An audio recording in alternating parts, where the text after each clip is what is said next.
Hi pals, I'm Casey and let's do a January wrap up. If you haven't noticed, I am really far behind on my wrap ups because I was doing like end of the year best and worst lists. So you're gonna get this kind of back to back with my December wrap up. But I read 22 books in the month of January, so let's talk about them. Okay, there were 2 books I did not give a rating to, and those were Been There, Done That, A Rousing History of Sex by Rachel Feltman, Dear Cinthurin by Kweke Emezi. I didn't have any 1 stars for the month, but my 2 stars were The Restless Dark by Erica Waters, Once I Were Wolves by Charlotte McConney, and Their Cows, We're Pigs by Carmen Bulosa and translated by Leland H. Chambers. My 3 stars for the month were Taktumi, an Arctic horror anthology, Rouge by Mona Awad, Friday Black, a collection of short stories by Nana Kwame Adeje-Brenya, The Ballad of Perilous Graves by Alex Jennings, and The Trees Grew Because I Bled There by Eric LaRocca. My 4 stars for the month were the first 5 volumes of Chainsaw Man, all of them got 4 stars, Wild Seed by Octavia E. Butler, The Invisible Man by H.G. Wells, Cradleland of Parasites by Sarah Tantlinger, The Lathe of Heaven by Ursula K. Le Guin, Chain Gang All-Stars, also by Nana Kwame Adeje-Brenya, and Out There by Kate Folk. My 5 stars for the month were, first and foremost, one I cannot talk about because I'm standing with the St. Martin's Press Boycott, and this is a St. Martin's Press book, and I Who Have Never Known Men by Jacqueline Hartman, and translated by Ross Schwartz. Let's move on to the fun part, and that's the superlatives. So let's start with the worst book that I read in the month of January, and I'm gonna have to give this one to Their Cows, We're Pigs.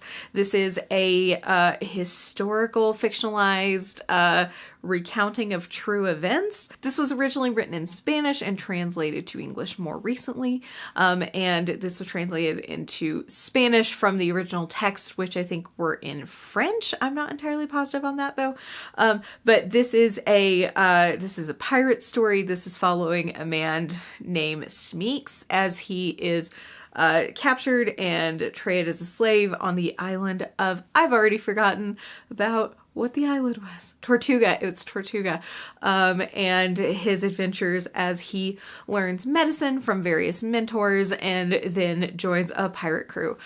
This got 2 stars for me, and this is my worst book just because it's a little all over the place. This was just so strange. This was really middle of the road for me up until like towards the end when it got so violent and so graphic, and I have no doubt that things like this happened, and I read violent and graphic books all the time, but it just felt really out of place, and it was also just deeply misogynistic and deeply hateful, and I understand that that's probably what the original, diaries were, but I just found it really just off-putting, and I did not have a good time reading it, and considering I'd found the first, 2/3 of it really boring, and it's only about 100 pages, this is gonna go to my worst. Talking about my most disappointing, I'm actually going to have 2 here because I had 2 very disappointing reads. And the first one I'm going to talk about is actually my lower rated of the 2, and that is Once There Were Wolves. This is a mystery thriller science-based not like nonsense. I had a horrible time with this book. I'm not going to talk about it very kindly today. Following Inti as she is going to Scotland with a team of scientists, herself included, as they are reintroducing wolves to the Scottish I believe Highlands, and she and her team are very much like the people taking charge of these wolves and taking care of them and trying to reintroduce them for, very ecological reasons. And I picked this book up primarily because in the state I live, Colorado, there's currently a lot of hubbub around reintroduction of wolves. And I remember voting on the measure a couple of years ago, voting yes, please reintroduce them. And there was a lot of propaganda around it. So I thought it'd be interesting to read a story set in something similar that I had a little bit of experience with as an outsider, and I hated this book. I hated this book so fucking much. I just found it so utterly boring and at times just, this is gonna be a strong word, but I'm gonna use it because it's how I felt. I felt really repulsive, not in like a I want to violently throw up kind of way or like graphic or gory, but I felt repulsed by the story and by the characters. I didn't want to read it. I wasn't having a good time. I only finished it purely out of spite and because I'm very stubborn. And I am getting to the point in time where I need to be better better educated about the books I'm picking up, because if I had known that this had a bunch of mystery elements to it and sort of this like, not really a whodunit, but like, you know, someone in town is missing or murdered and who actually did it, and that was going to, you know, propel most of the narrative, I would not have picked it up. And that's my fault for picking it up, but I thought this would have more to it, and I wanted it to have more science, and I wanted it to be actually more about the wolves and less about, you know, people disappearing into the woods whenever, you know, they're done in the story. And then my next most disappointing book is Rouge by Mona Awad. I ended up giving this 3 stars because I think the second half is a lot more interesting than the first half. It feels almost like 2 very disconnected stories shoved into one book, and you probably wouldn't know what this is. This is a more literary horror following Belle, a 30-something woman whose mother has just passed away unexpectedly, and she has to go back to California and take care of her estate and all of her debts. And somewhere in the process of this, she gets sucked into this beauty cult, essentially, and she is I believe half French and half Egyptian, and there's a lot of fuss over her skin color and her hair texture and things like that. And just overall, this was really disappointing to me. I love Mona Awad's writing, and I did find the second half a lot more compelling and interesting than the first, but overall, I just left this book feeling that there was just some disconnect between me and it, and I really didn't want that to happen. And I'm not gonna lie to you, internet. This is not a very kind thing to say, but I felt like part of the reason why I didn't love this as much as I wanted to is because a couple months ago I had read Natural Beauty by Ling Ling Huang, and ultimately I think they're very similar stories just at their core concept, and I think Natural Beauty does it better. So these are all my opinions, by the way. If you love that book, please don't yell at me. I'm very fragile and I have a lot of anxiety. Moving on to my most meh book of January, and that's gonna go to The Restless Dark by Erica Waters. This has water on it. This is a young adult horror. This is following a young woman whose name I do not remember, Lucy, as she is going to join this hunt for a serial killer's remains. The only thing is that she was actually his intended last victim and managed to escape him right before he killed himself. So she is coming for some closure, but this is also following other people as they are coming in to do this hunt. This just was not it for me.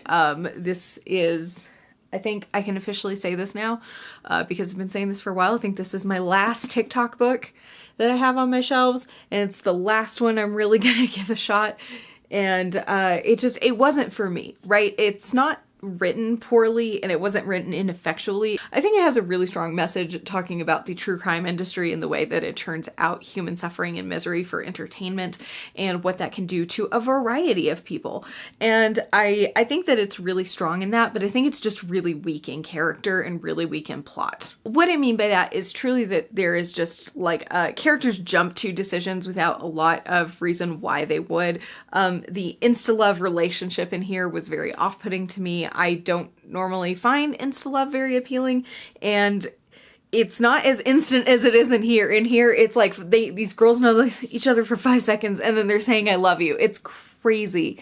But overall, it was just meh for me. It got 2 stars, but it's really like a 2.5. It's very middle of the road for me, and although I can see a lot of what was going on here, and I can see a lot of what the author intended, it just didn't land for me. Moving on to my most surprising for the month, and I'm going to give that to The Invisible Man by H.G. Wells.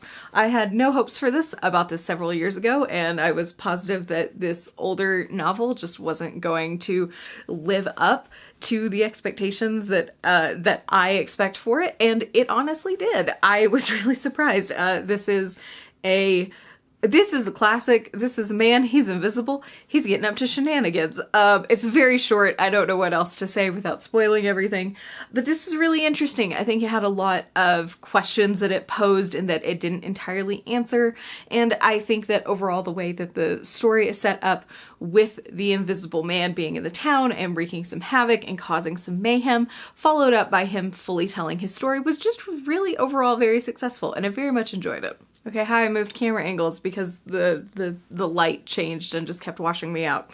Okay, moving on to the best of the month, and my best nonfiction would go to a certain book, except St. Martin's Press Boycott, and I will leave links down below if you are interested in joining that as well.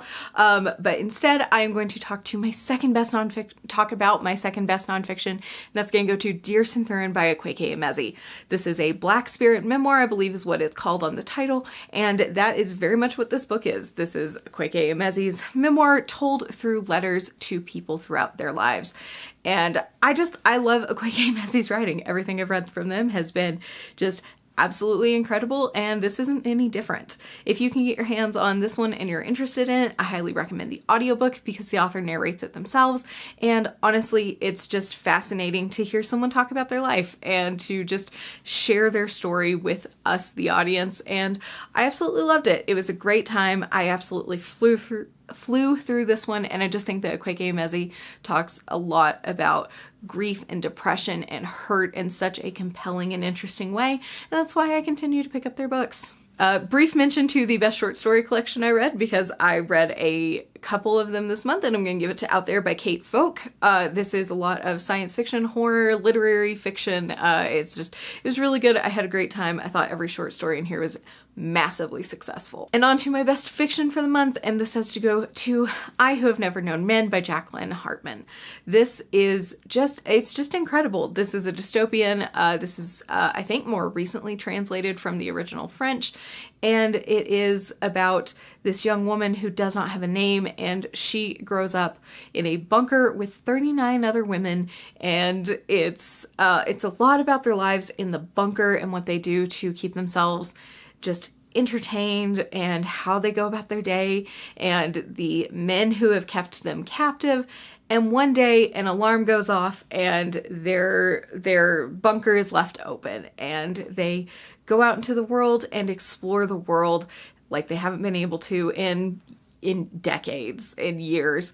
It's absolutely incredible. This was so heart-wrenching, and it was such a gut punch at the end. I thought it was so good. I had such a good time reading this. It's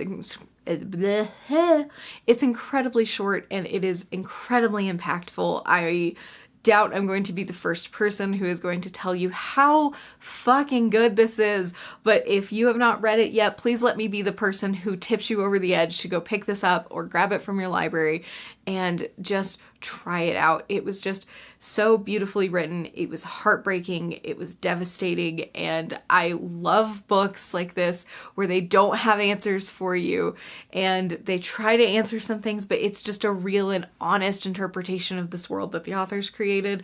And I really can't say enough incredible things about this one. It's probably going to be in my top 10 books of the year. And I love this trend for me of reading some of my best books early in the year. Okay, that's it. That's all the books I read in January, plus some superlatives. Please feel free to do algorithm things if you want, like, comment, subscribe, and I will see you next Friday or sometimes Monday at midnight because I accidentally forget to set the schedule at noon and instead do it at midnight. Okay, bye.